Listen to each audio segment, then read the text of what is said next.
Welcome everyone. Welcome to Forced Migration in the Arts.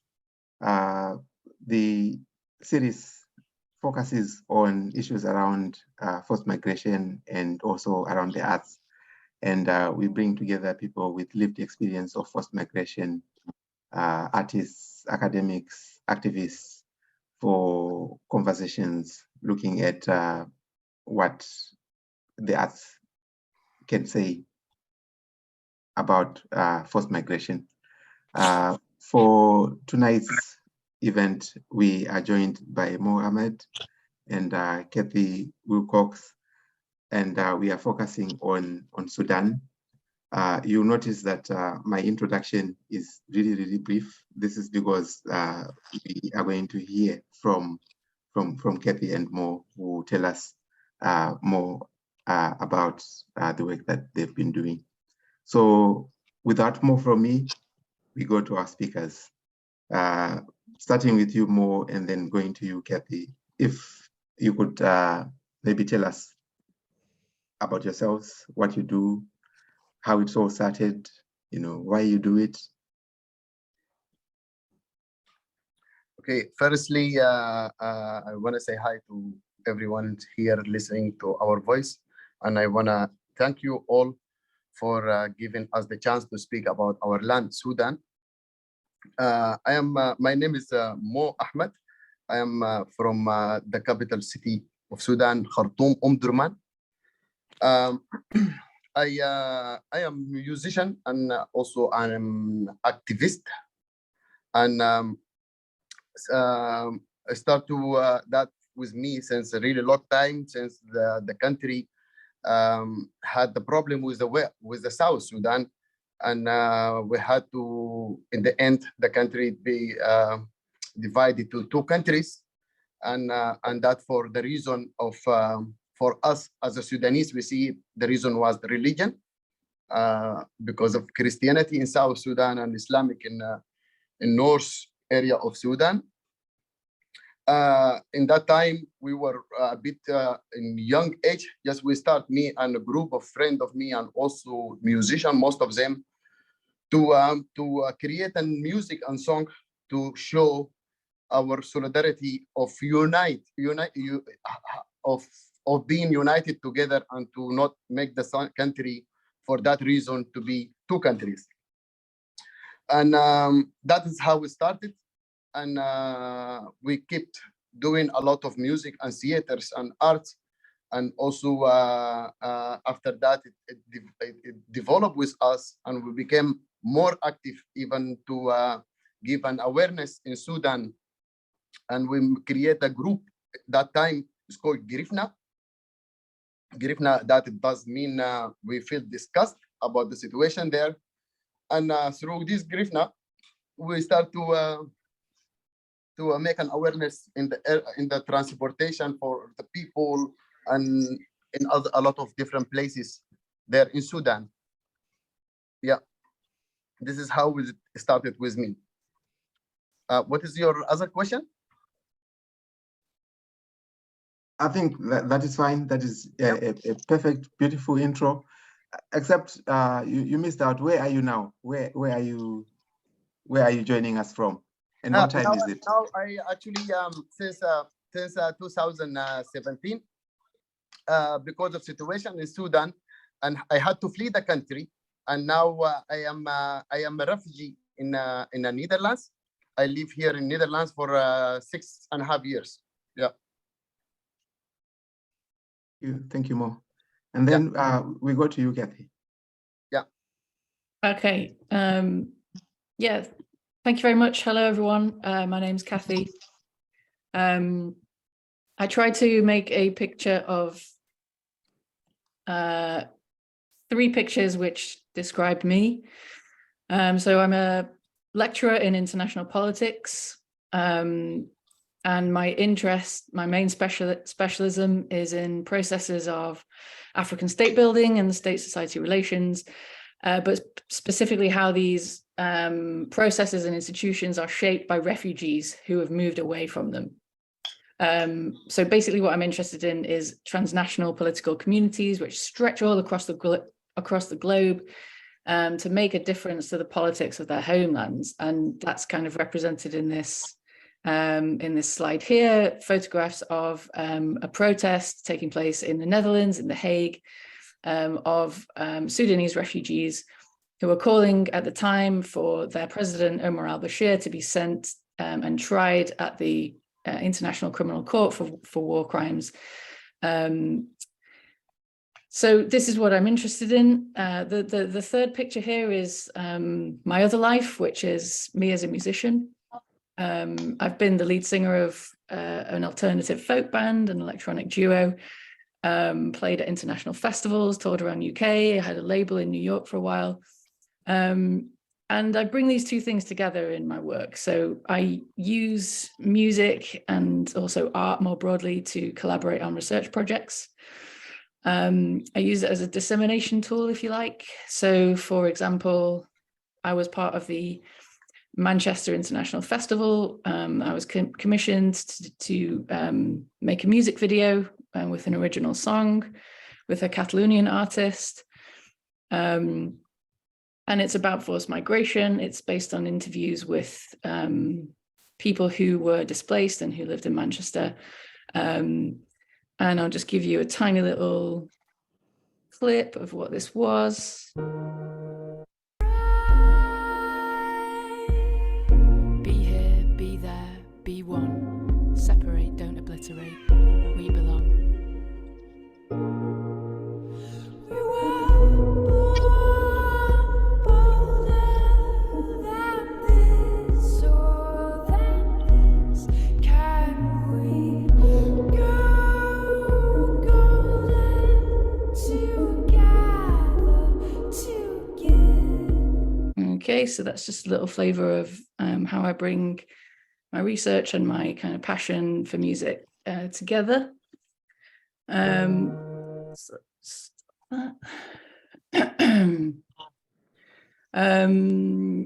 this is what brought me into contact with Mo. So at the time of in 2019, I was living in Holland, and I was getting involved with the transnational activism there, which, as I said in the first two photographs I showed you, led by Sudanese communities. And this is how I met Mo. I think we met at a protest. He was, of course, banging a big drum. And I ended up playing a bit with his band, Kush Band, and we did some songwriting together. And this was at a really crucial time in Sudanese politics. It was the time of a very, well, Omar al-Bashir had been in power for 30 years. And this was the revolutionary movement that would put an end to that. And so I was working with Mo on writing songs. We were out protesting, you know, engaging in activism, in solidarity movements. I had also been to Khartoum just before this happened as well, trying to understand the role of music in movements like Garifna that Mo was talking about before, this kind of popular uprising of youth who felt disenfranchised, and there were a lot of musicians involved in that movement. It seemed to be like a mouthpiece for youth who were very angry with the regime. Music became a kind of outlet for them, and also a way to organize. And so, yeah, this is what brings me and Mo together. I just want to be able to move on to this to show you. This is what we were kind of getting up to at the time. This is back in 2019. Kush Band, Mo, you can see Mo here playing the djembe and lead singing, and we were recording music together as well. And it was all part of this, like I say, this really crucial moment in Sudanese politics.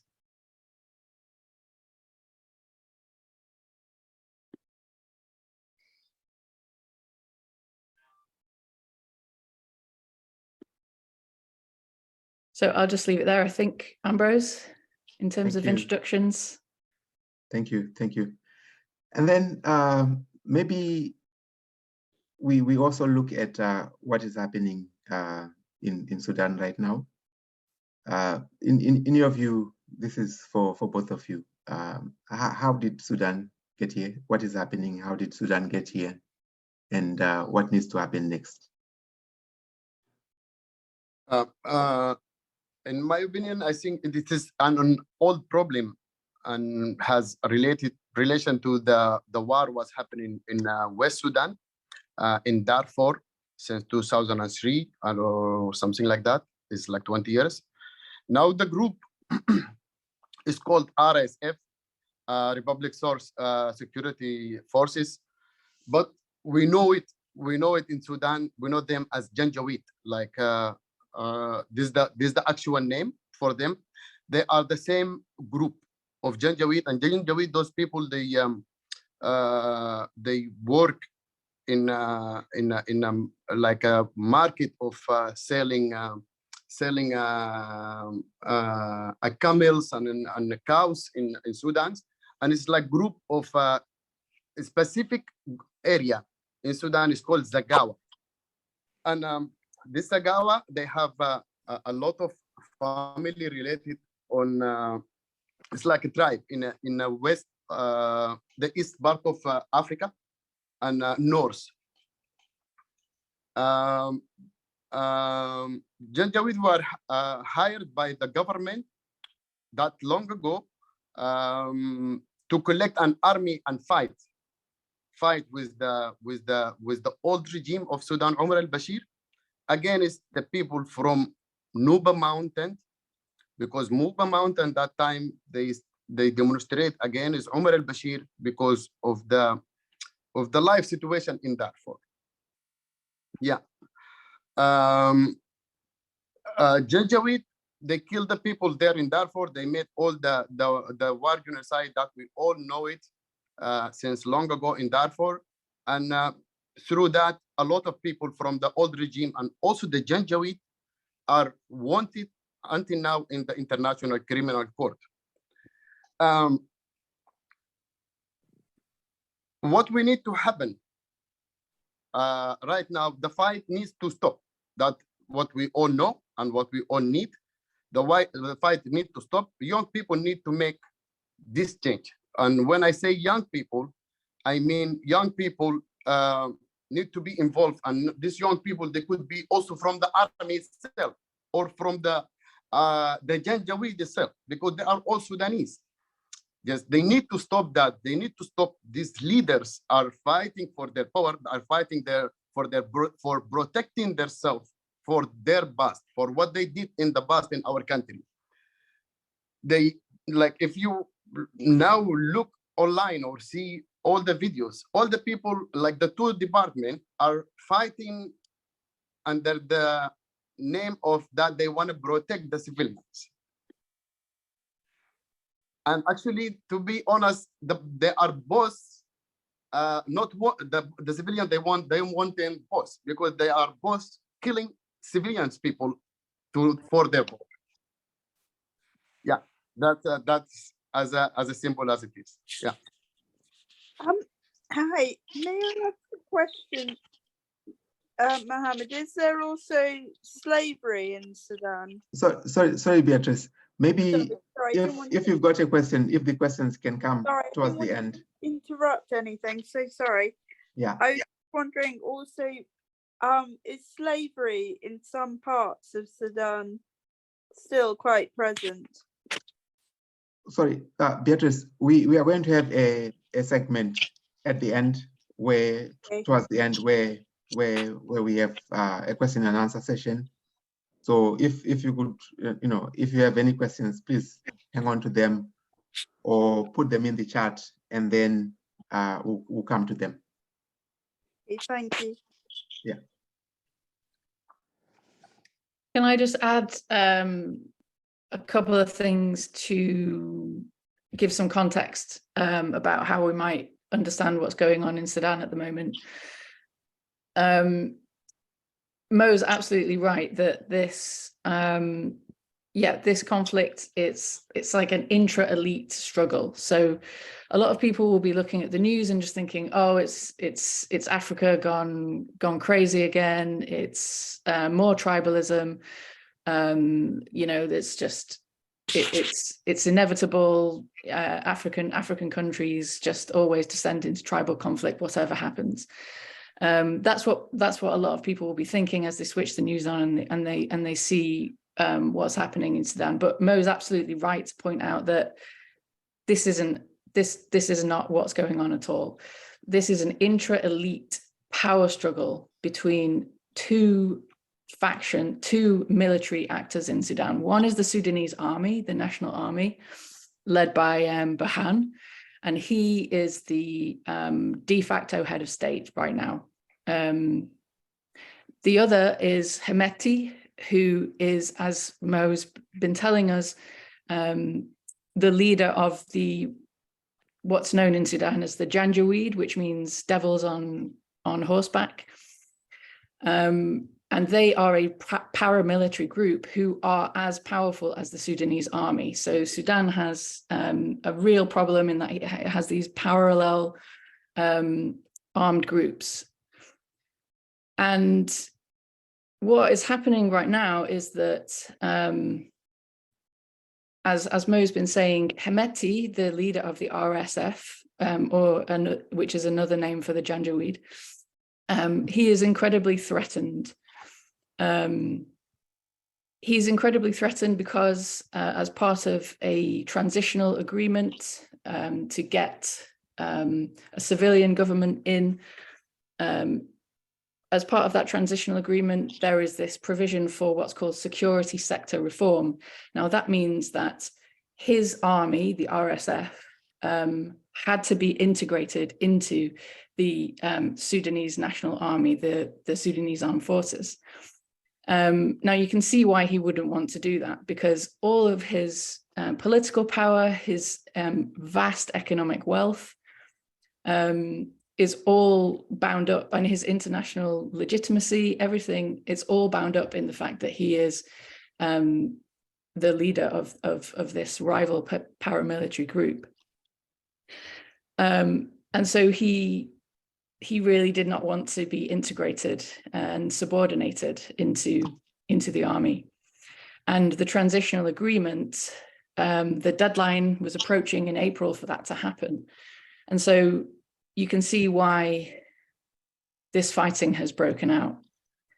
A couple of other key things to note when you're trying to unpack this situation is that these two men have worked together numerous times over the past decades. As Mo has said already, the RSF, Hemeti's RSF, and the Sudanese army were both carrying out counterinsurgency missions in Darfur to quell rebellion again. They were doing that on behalf of Bashir's regime. They were taking instructions from that former president. But in 2019, which is when Mo and I met and collaborated on activism and music, they both turned against him to help that popular uprising that unseated Omar al-Bashir from power. In the aftermath of that, they both became key military players in the transitional government, which was a hybrid between civilians and the military. So they were kind of team players at that point as well. They teamed up again in October 2021 to actually overthrow the civilian prime minister, Abdullah Hamdok. And so they could purge the sovereign council of its civilian arm and create an entirely military structure. So they've been working together through all of this time as like strategic allies.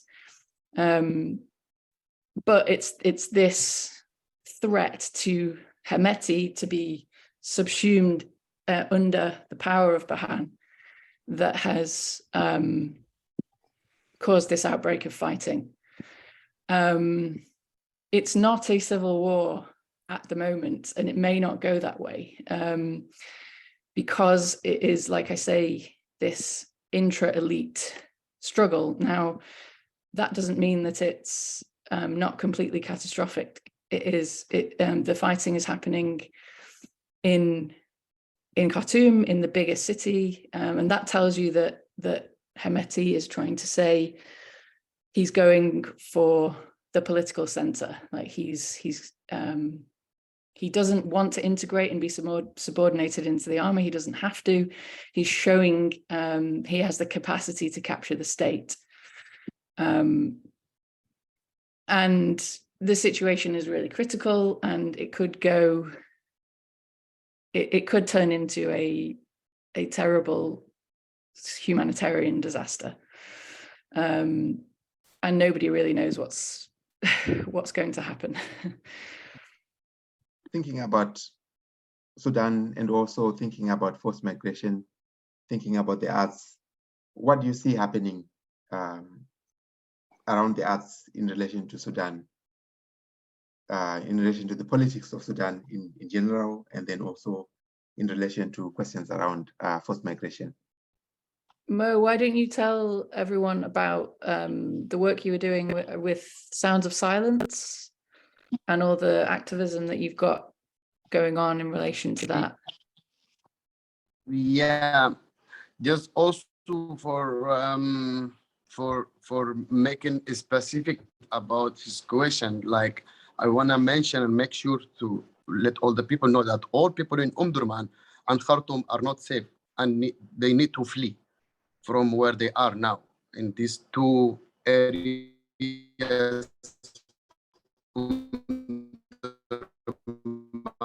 Khartoum. I see we're having Mo is having connectivity issues. Hey Mo. In my internet, I just close everything now in the laptop and I'm open it again. Maybe you can. I'm really sorry for that. No problem. I have really very bad old device. Yeah. Yeah. Can people hear Mo through my? Can people hear Mo through my phone? Yeah, I think I can. Okay. Yeah. Maybe we do this then. So Mo, why don't you tell us about what's happening in Khartoum and Omdurman and your family and friends, and what are the situations like there for people who are trapped in the city? Yeah. As I said to you a few minutes ago, that what's happening now exactly, that the military are now inside the neighborhood. A lot of bomb and heavy guns also inside the neighborhood. The Janjaweed, they took the civilians' houses because they don't have any place now to hide from the shooting by airplane from the armies. That's why they took some people's houses, and they are even inside my aunt house and my family house. Like the last contact between me and my family, that they were in my aunt house after the wall fell down because of shooting by the airplane from the army. The military, firstly, the Janjaweed entered the house and they took a lot of stuff from the house, and now they are also staying inside our house.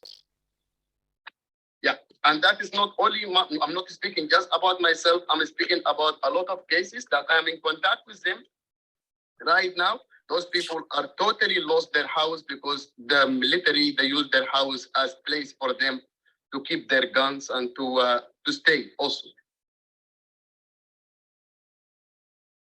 Mm. Yeah. This is difficult. It almost sounds, frivolous to be talking about the arts when people are losing homes, when there's the risk of when people are dying because of the fighting. I don't know. I couldn't hear the question because I think I am also I'll tell you about the question. Ambrose is saying it's almost frivolous to be talking about the arts when people are in such an urgent state of need. But I think if you tell us now what you're doing from the Netherlands and how you're using your music in order to tell people about what's going on, and how you're kind of creating these like global solidarities in order to let people in Holland and Europe know what's going on, and you're specifically using your music to do that, aren't you? Okay. As you say, all of you, the art is very important for us, because the art is one of the things that they can show the beautiful things on Sudan, and actually the sad things that these beautiful things on us is the differences between each other. Sudan is, we can say, is like a big continent in one land. We have like around maybe 8 countries in one country. We have more than 63 different languages, and we have a lot of unique different cultures in west and in east and in north and in south, and even between cities. Like even in one city, if you go to Kordofan, in North Kordofan, from North Kordofan to South Kordofan is like 3 hours of driving by car. And if you visit South Kordofan, and it's one city, people, they eat different food than the people in North Kordofan. They have different music than the people in the other area. And this is one city. And that we are Sudanese, we see that as the beautiful things on us, that we have all these options. We have all these differences. We have all these colorful. And we are trying to bring this and to connect it together, and through this art to touch the people's heart, and to that through this art to touch the people's heart, and to be emotional with us, and to really stop the war, and to look for this way as is not something that we should fight for it. This is something we should feel proud of it. We should feel proud that we are so different. We should feel proud that we have all these beautiful differences in food, in music, in dance, in languages, in colors, in skin colors, in everything. Yeah. So Mo, I think now I might show them your music as an example of that, because it really combines all of the different cultures that you're talking about. It combines rhythm from West Sudan. It combines some melodic motifs from North Sudan. I really want to let people hear how this all comes together in what you're doing. So I'm going to share my screen now and let people hear what you're doing. This one.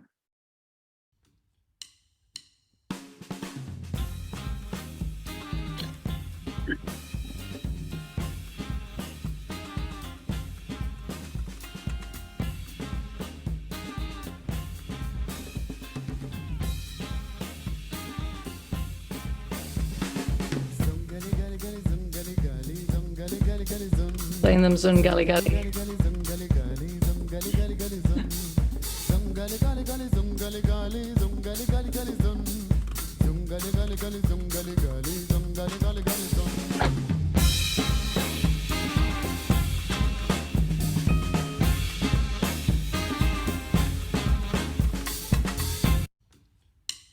So, whoops.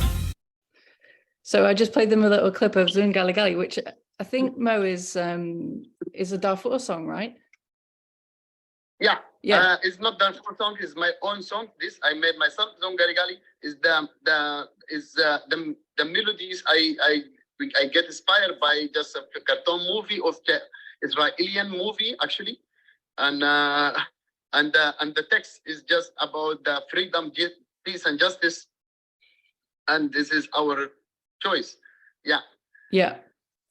And I organized also last week a concert in solidarity with Sudan, and also to show the diversity and to wear awareness for the situation in Sudan.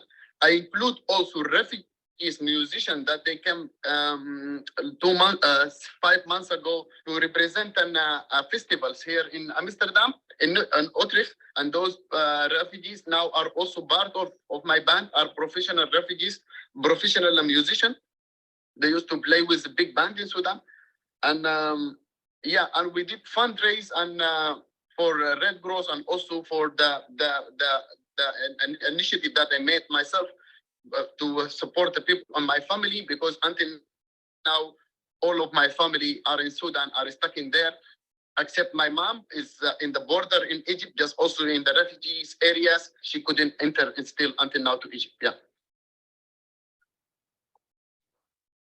so Mo, I'm showing them pictures of your Sounds of Silence protests. And you can see that it's a really great, it's an amazing way to engage people. There's like performance, it's like performance art almost. And, you know, you're playing your music as well, and it really grabs people's attention, and it's very striking. And it's an amazing use of music and performance art in this. What you're trying to do is foster these communities of global solidarities and get across some messages, which are difficult to do in other ways, I think.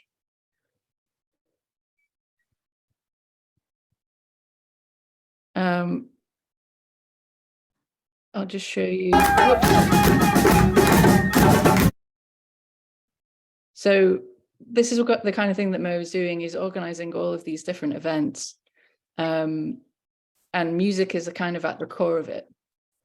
The other thing to note, the other thing I think is important to say as well, is how key music is to the politics of resistance in Sudan. Right the way from anti-colonial struggles, musicians have been at the forefront of resisting oppression. And this happened through the 70s. Mohammed Wagdi is a very famous Sudanese musician. It's mostly musicians who are exiled and who have to leave because their music is so political in nature, and is so it's so effective at bringing people together. The way that politics works in Sudan is that these authoritarian leaders, they try to exploit the differences that Mo has been describing about all these different cultures and languages. They try to exploit those to keep people divided. Whereas musicians are trying to do the opposite, and they're trying to use their music to show that there is a possibility to speak in unison, to be in chorus, if you like. And that's why music in Sudan is so politically charged, and why musicians are so often at the forefront of these resistance movements.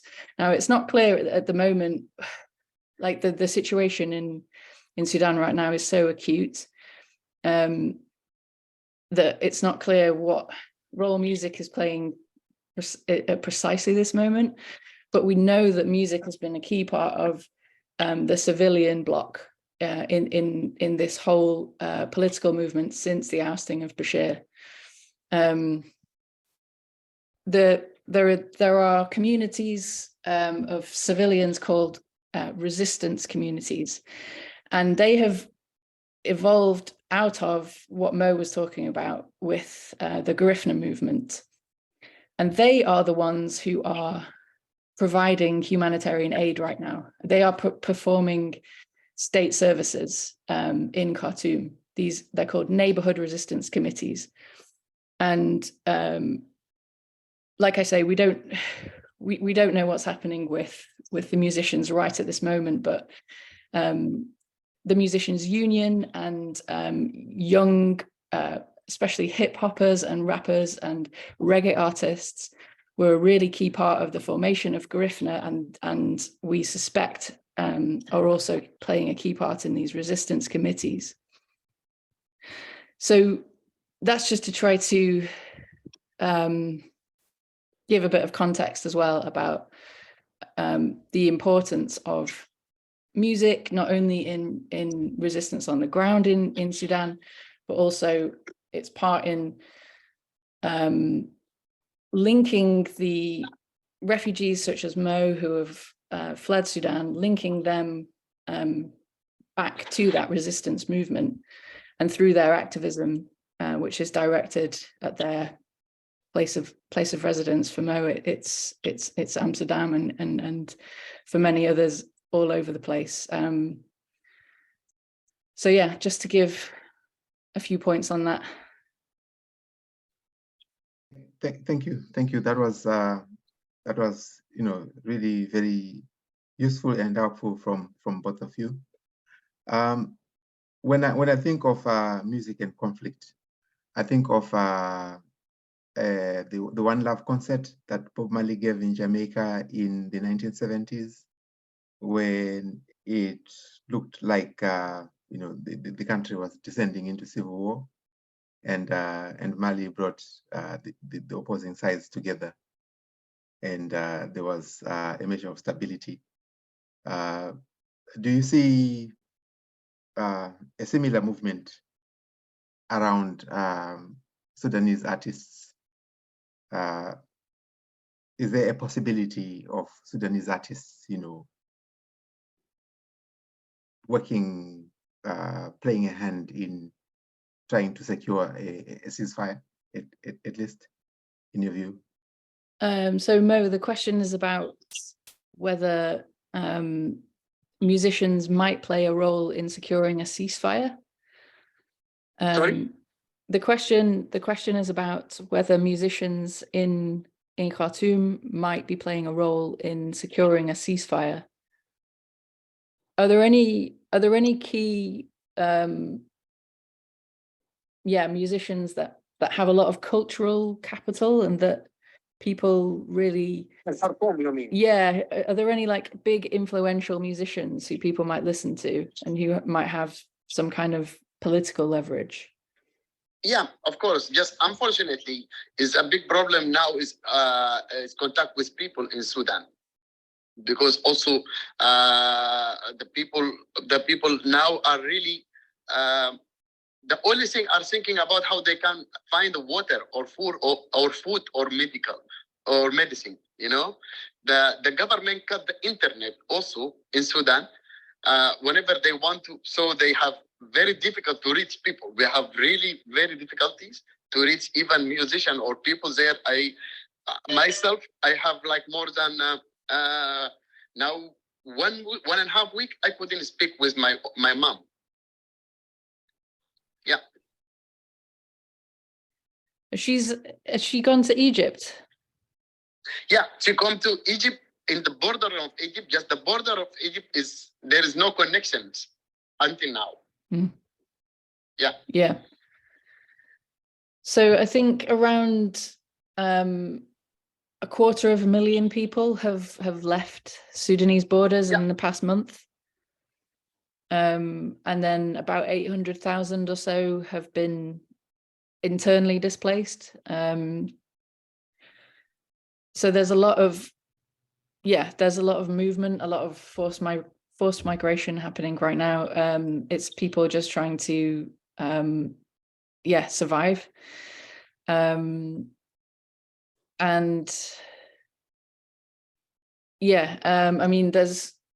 it's just difficult. It's just really difficult. It's quite it's a critical situation. It's very urgent. Yeah, people are concerned to escape in one way or another, or if they can't do that, to just meet their basic needs. I think that's all. that's all I can really say at the moment. I think the role that music's playing right now is in the activism of the exiled and in the broader diaspora, and as part of as part of ways to get messages across, get people's attention, and form solidarities. And even trying to flee the problem, Cathy, now, like even trying to flee from the war area, it's very difficult for a lot of people in Sudan, because also that it costs a lot of money, and it costs a lot of things, and people now they don't have any other option than that they were gonna die by one of two reasons: hunger or shooting by one of these idiot people fighting. Unfortunately. Mm-hmm.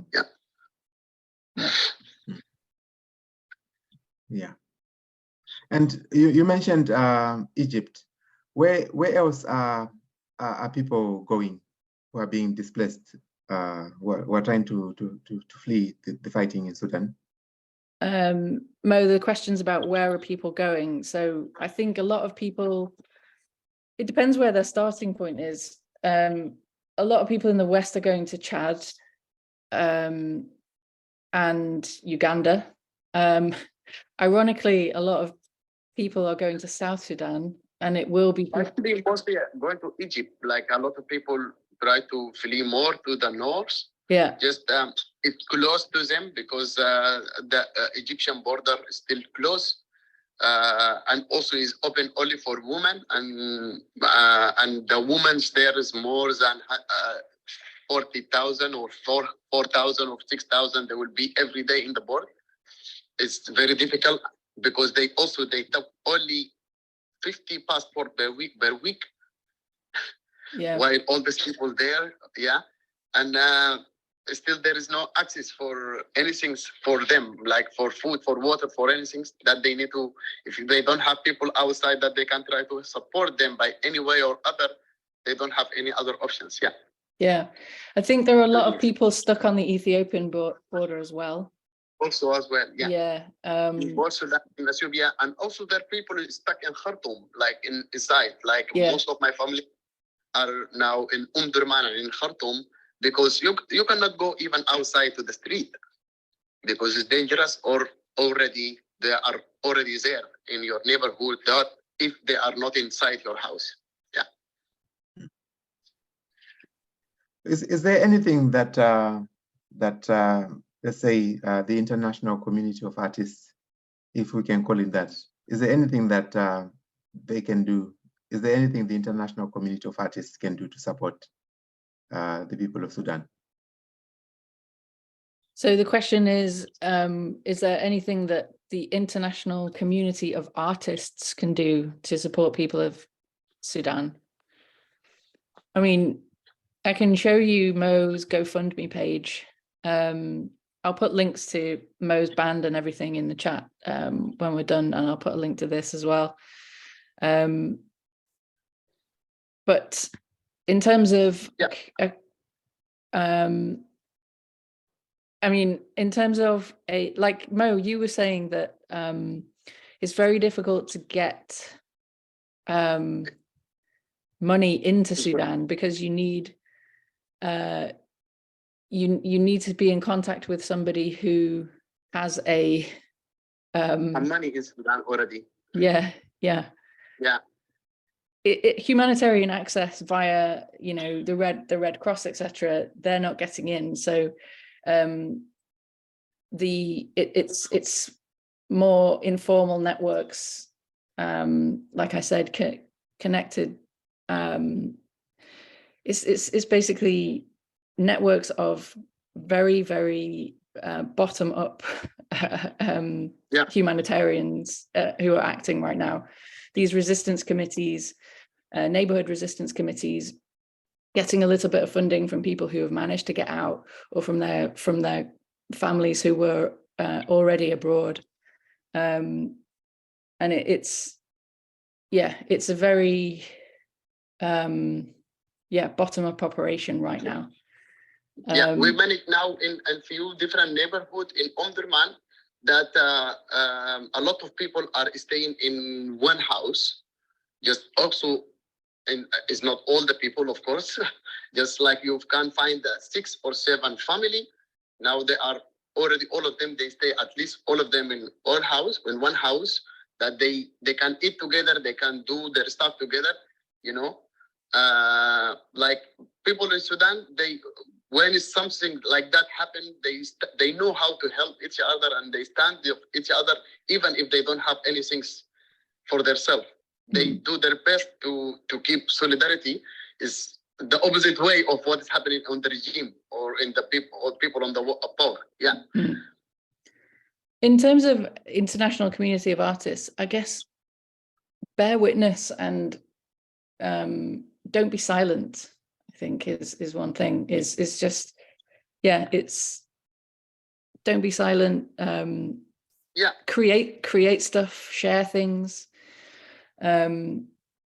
Let's not let these people, these Sudanese people, be forgotten once the news reportage dies down a little bit. Be inspired and make something, I guess. Yeah, actually that's what, as activists, what we are now really scared about is always when it's something pop up in the news, like what's happening in Sudan, in the first weeks, it took the attentions of the people. And after that, people start to slowly forget it because it's very long problem or it's it doesn't have a clear end, for example. And what we really ask to help Sudan and to keep an attention on Sudan, to keep reminding people and raising awareness, because that's the only thing that we can do exactly right now. And I think it's easy for people to get fatigued. And like I said at the start of this conversation, to just turn on the news and see another conflict in Africa that seems intractable, and to kind of switch off. And I think, if we keep making art about this, then that's a way for people to keep engaged, because art and music, it's so polyphonic, it's colorful. I think Mo, you used that word earlier, and it's a way to keep people reminded of what's happening, and also use our imaginations to think of something better as well. It's hard when something so depressing as this is happening, that you sometimes can't even think straight or imagine that something could be different, but it really can. And I think just activating imaginations and being creative is a really important part of how we can envisage something better and a better future. So I guess stay imaginative and keep making things, keep creating stuff. And I don't know if you want to add something more. Mo, do you want to say anything else? I just want to say thank you for all the people listening to us, and I want to say thank you for you, Cathy, because you more explained much better than me. I'm using my third language, English. It's not my first language, and you've got 4 or 5 as well. Everyone could understand me, and also, as I say, just keep the eye for Sudan and for the people in Sudan. Because as a human being, I think we are going to be disappeared like now because of all this war and of all these stupid things that people are not accepting each other and not accepting each other's differences. And while in our opinion, we see it, we are not accepting the beautiful thing of each other, because we see it as a beautiful things that we are different than each other. Yeah. Yeah, So- well said.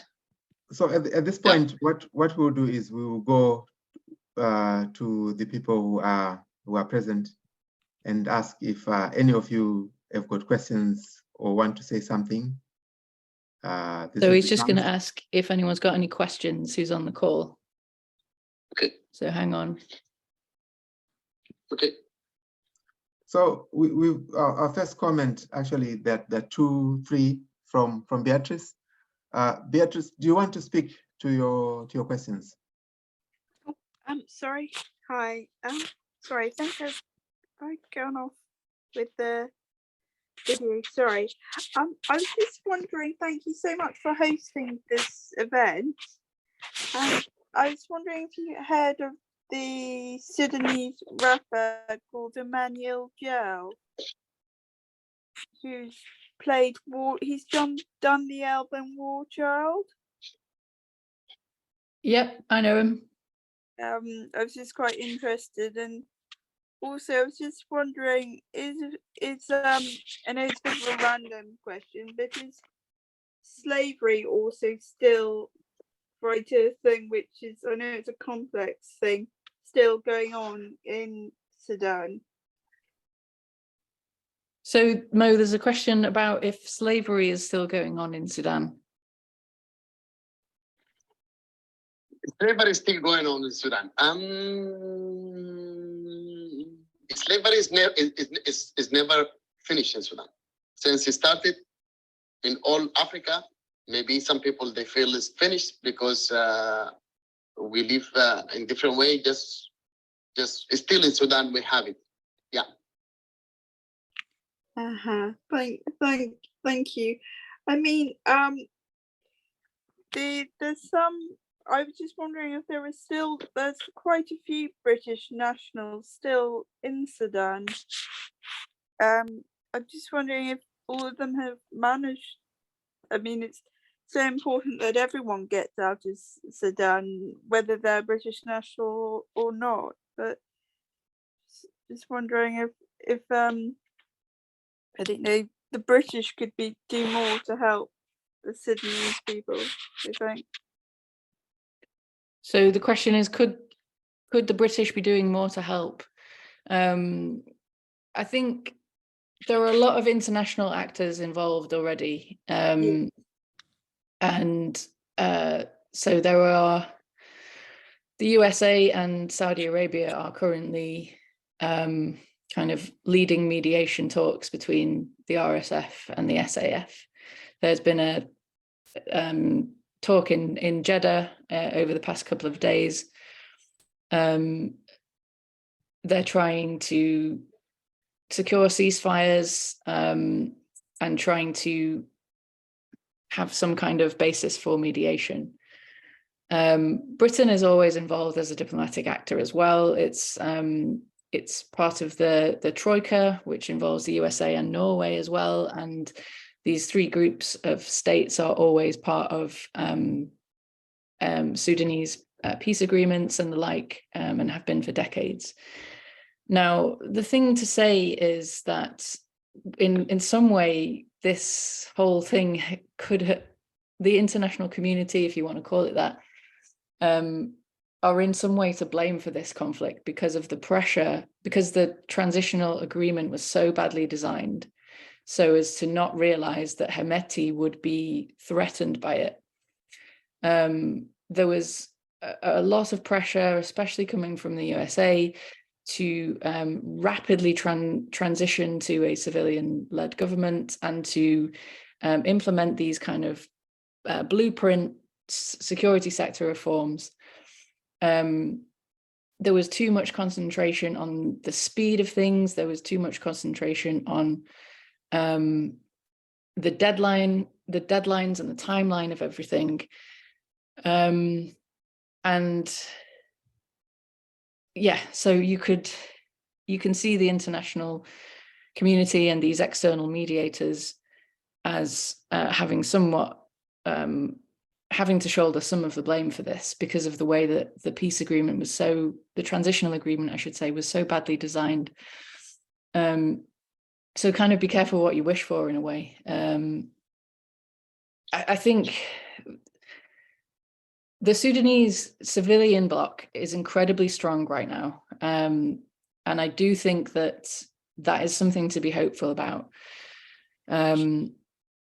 These military actors have lost an incredible amount of credibility, and the neighborhood resistance committees are really stepping into the state's shoes and gaining a lot of legitimacy and leverage.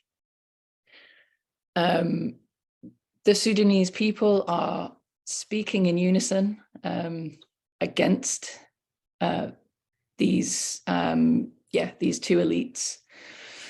There is a tendency to fragment in Sudan, but that's not happening. The civilians are staying united, and so I think if there's a solution, it will be coming from within rather than necessarily from the international community. I think the ideas of how to get out of this really lie within Sudan rather than anywhere else.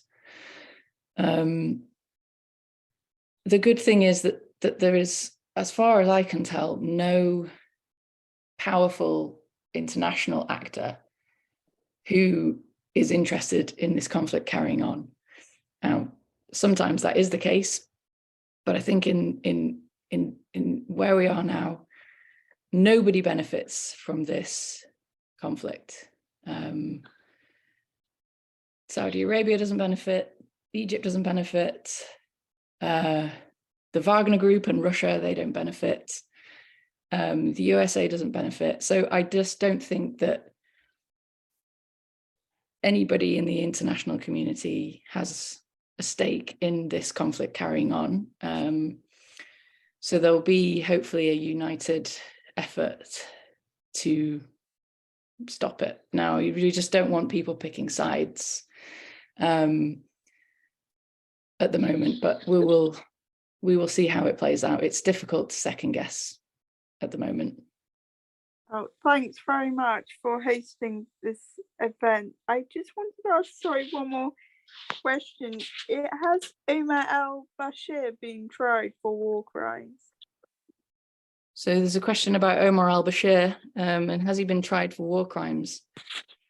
Do you want to answer, Mo, or?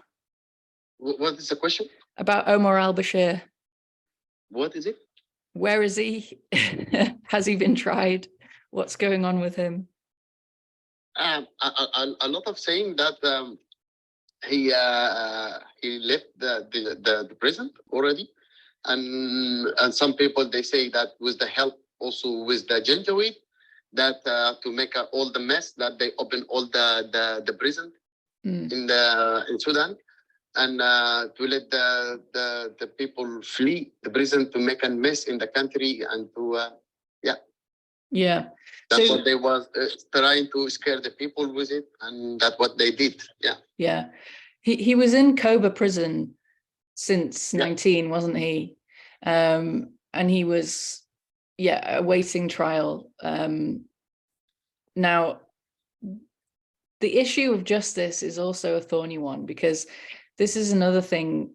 This is another reason why Hemeti was so threatened by the transitional agreement. You know, he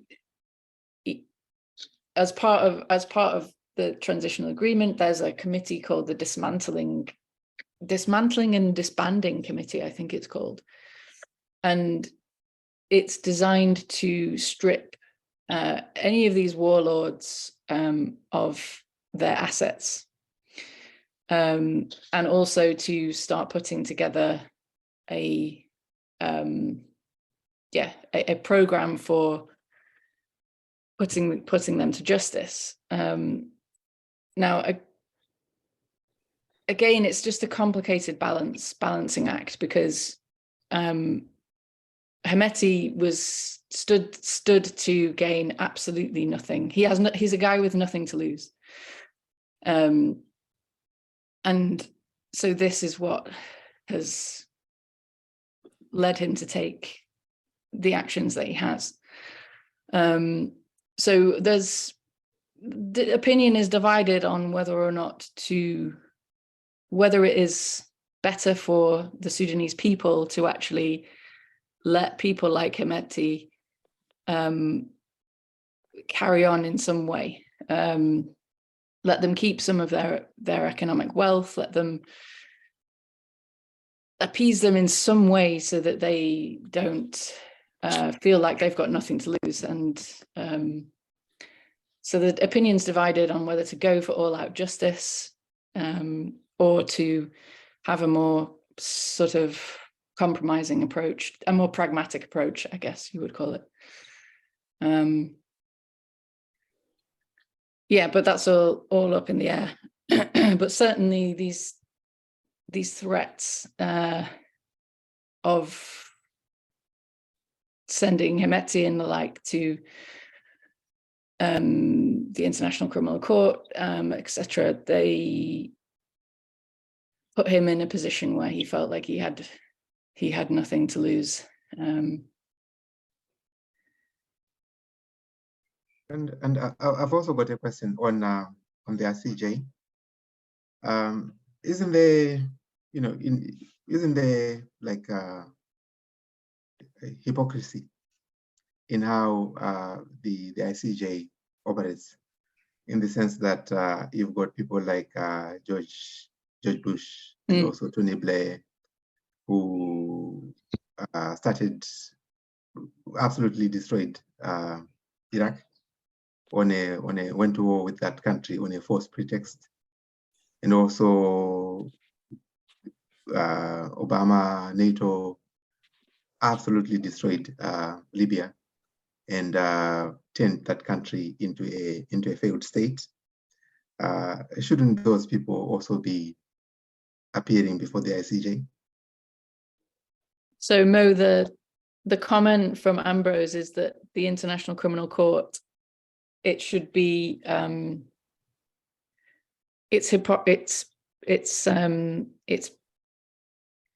it's being hypocritical because it's only interested in going after African leaders, whereas people like George Bush and Tony Blair have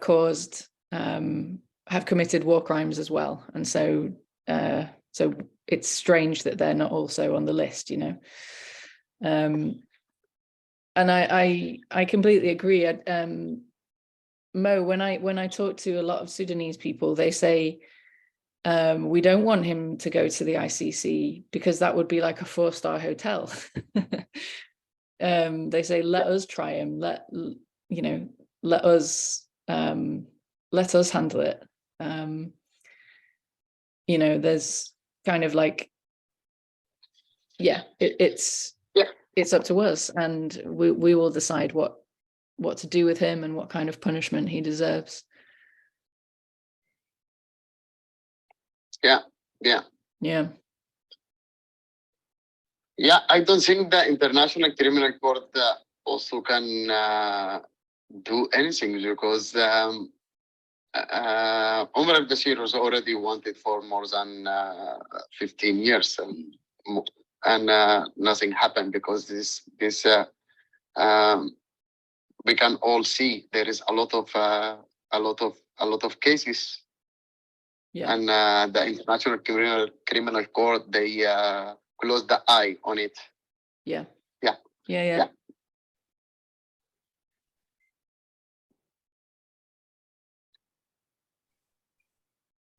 Yes, if you unmute yourself, and so thank you very much. My name is Kujiek. I'm from South Sudan, and when we talk about South Sudan, we basically also are talking about Sudan, and we have been brothers, and we are still brothers and family. Whatever is happening in Sudan right now is hurting us so much, because we have a lot of South Sudanese also, the so-called South Sudanese who have been Sudanese, and I've never left Khartoum, Sudan, since the separation. The separation for most of us has been seen as mostly political. And as Mo said earlier, that our society have been having a neatness, have been held together for many years, and that the events that happened really hurt us.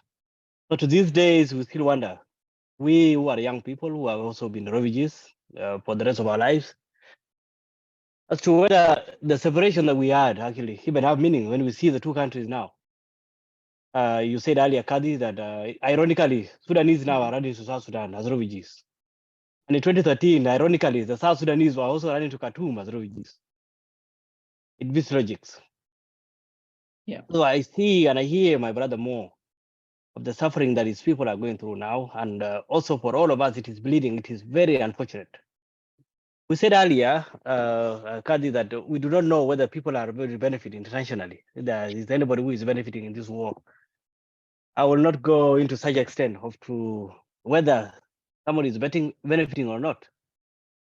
But I would like to give, before I ask my question, I would like to give a little bit of a scenario. That the Sudan, as we know, we may see that whatever is happening now just started from the 2019 revolution, or even 2 or 3 when Darfur went to war.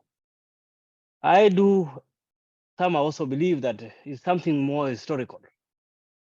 It has been there since time immemorial, since the British left in 1956. And before 1955, then there was a war, the civil war that has been ongoing between the North and the South. And with this war, over the years, we have been ignoring, both in the North and the South, the inequalities that have been existing from within.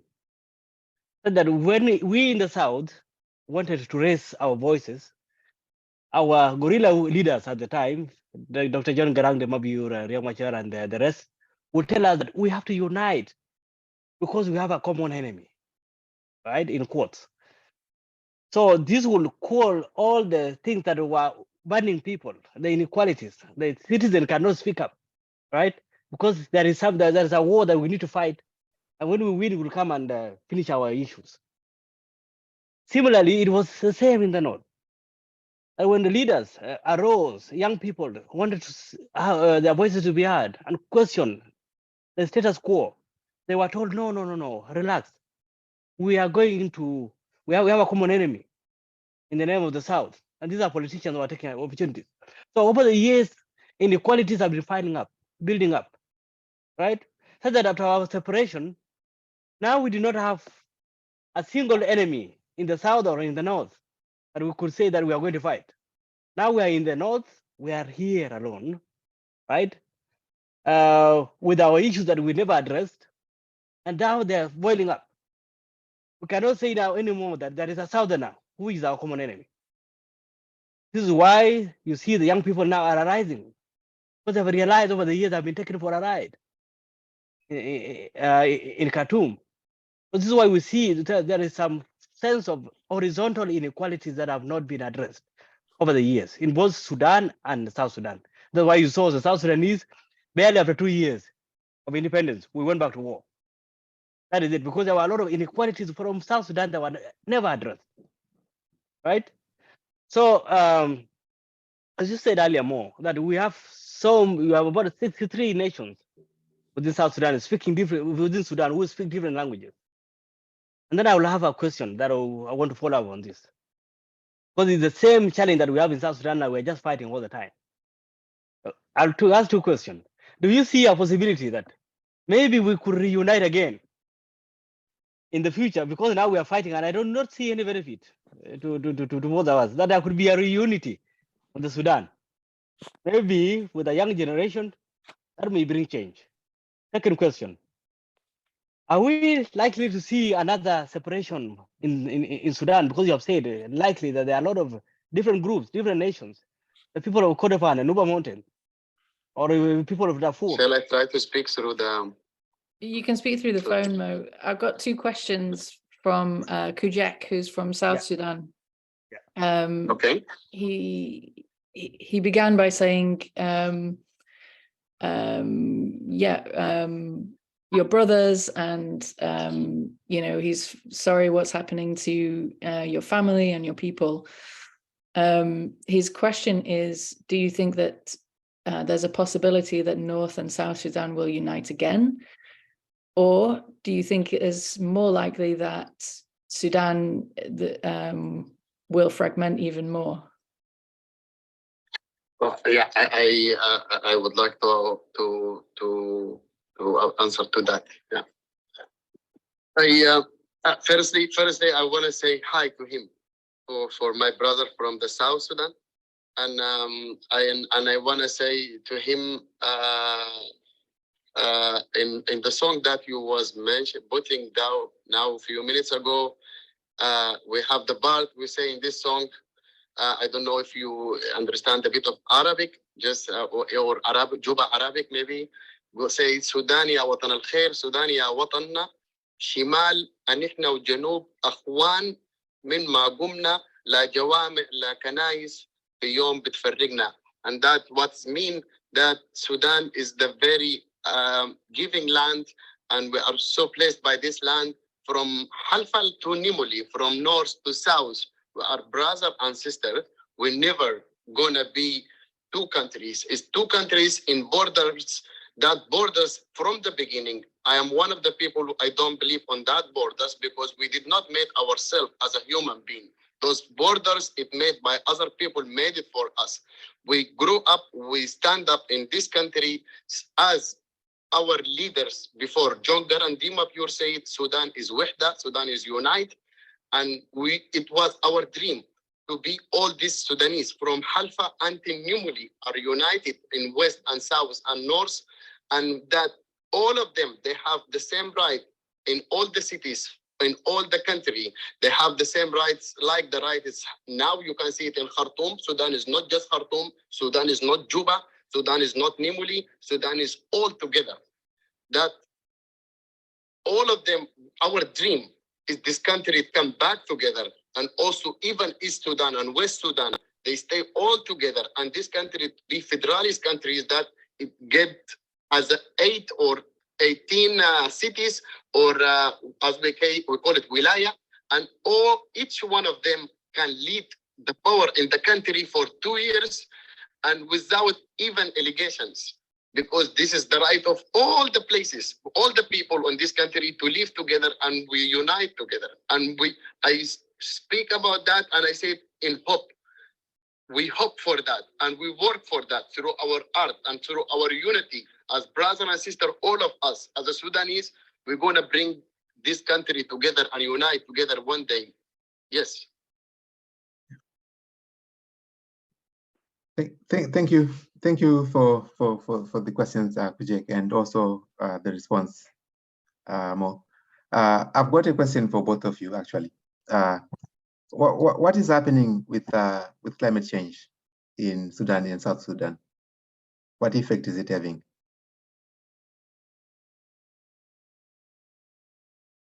So, sorry, Ambrose, any of you can start. The question is about what's happening with climate change. Yeah. Okay.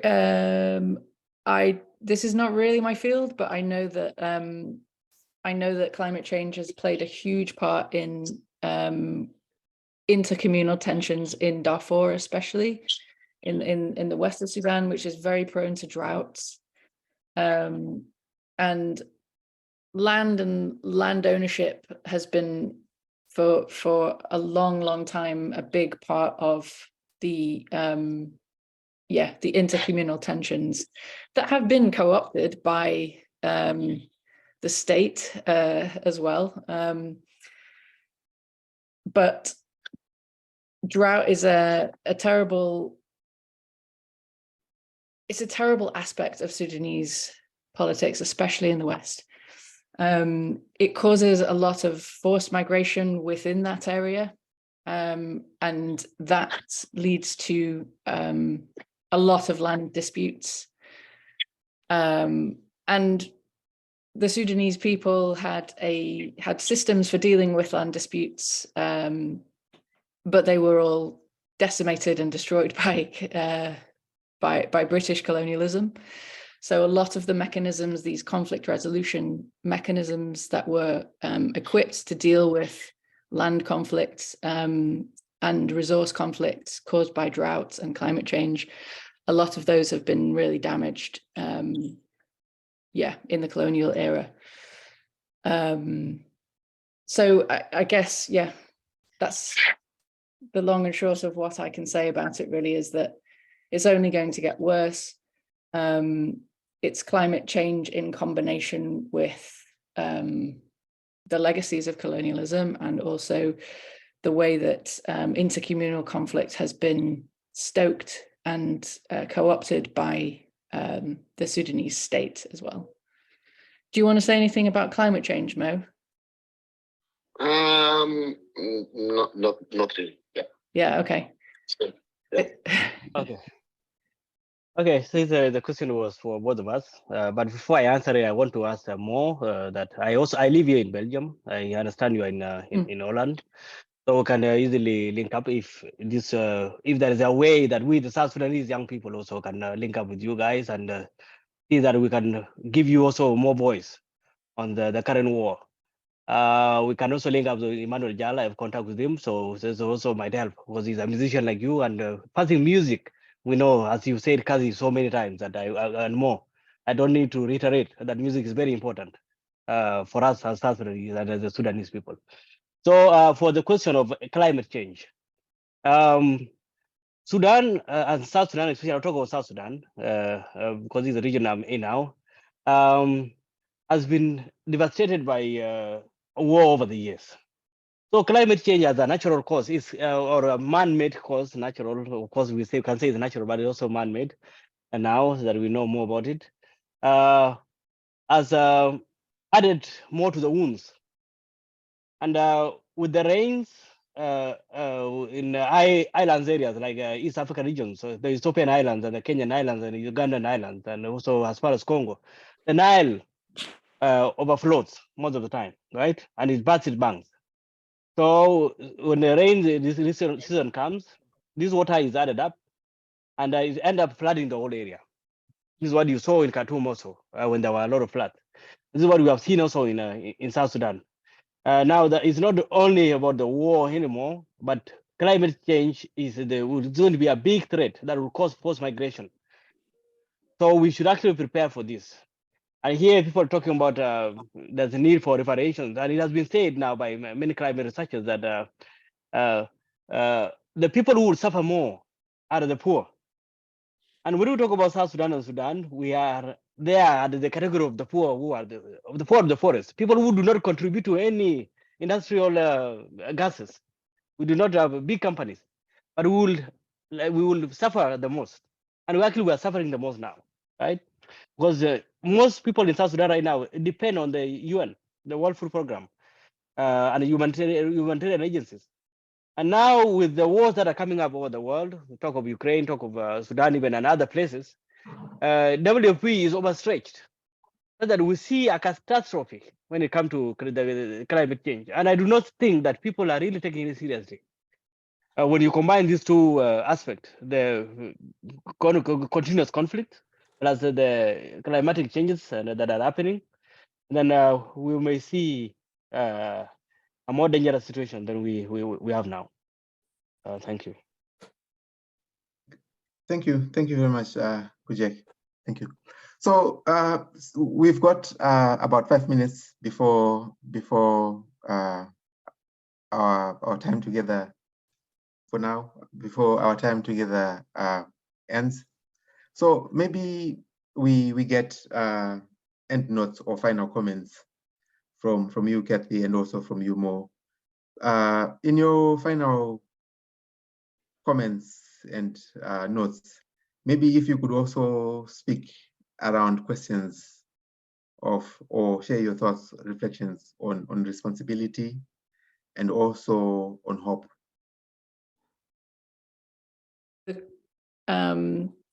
Yeah, he's just asking for a final word from you.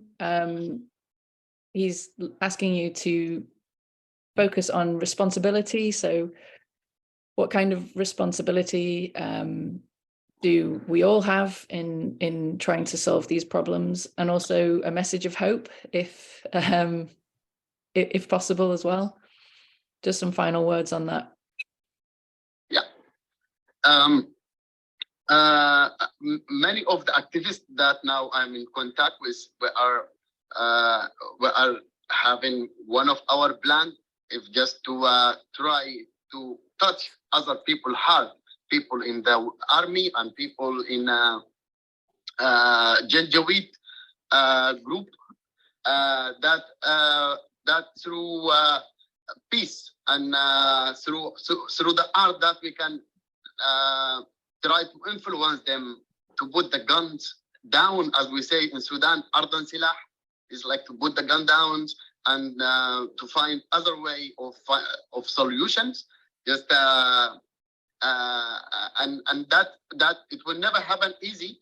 Just it can happen with if some of the people in army is united with us as the civilian or as the people in the country, and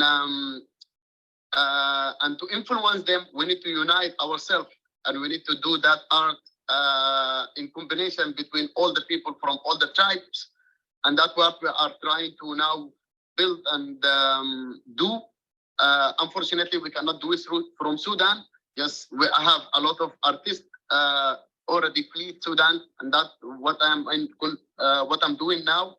I'm in contact with them to do a big project. We are brainstorming on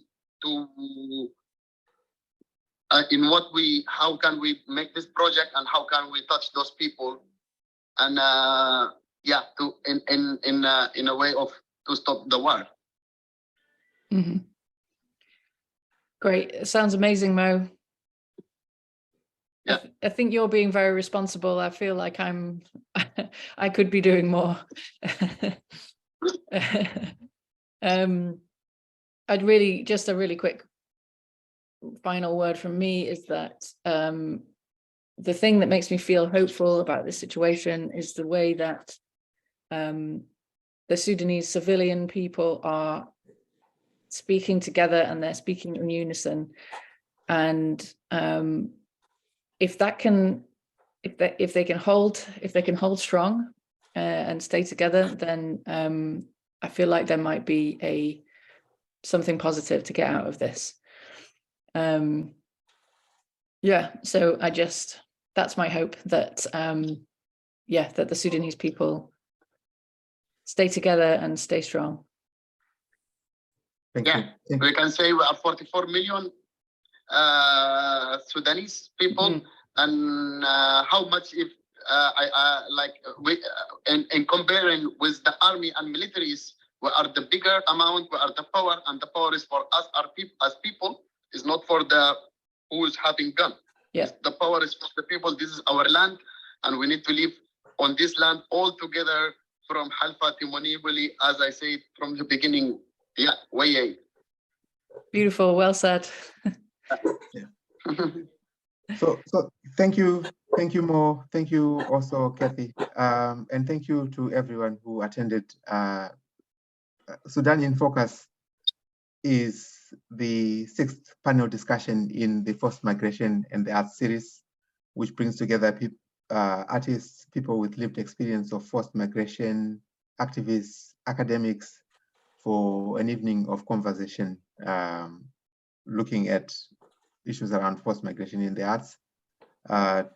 For tonight's event, we have just been having conversations with Mohanad Ahmed, who is a percussionist, vocalist, a songwriter from Khartoum. He's currently living in the Netherlands, where he fronts Kush Kollective, a band that plays Sudanese-inspired Afrobeat and reggae. He also uses music and art in various activism projects in order to bring the political situation in Sudan to the world's attention. And we've also been in conversation with Cathy Wilcock, a lecturer in politics and international studies at the University of Bristol. Cathy specializes in transnational political activism in relation to Sudan and South Sudan. She's particularly interested in the role that music can play in the formation of political communities and transnational citizenships. And Cathy is also a singer and a songwriter in the electronic duo Gymnast. Cathy and Mo collaborated on songwriting and activism during the Sudanese revolutionary movement, which overthrew Omar al-Bashir in 2019. The next event in the series will take place next month, and it will be on the last Thursday of the month. Again, it will be from 6 p.m. until 7:30 p.m. So until next time, have a very good evening, and thank you very much for joining us today.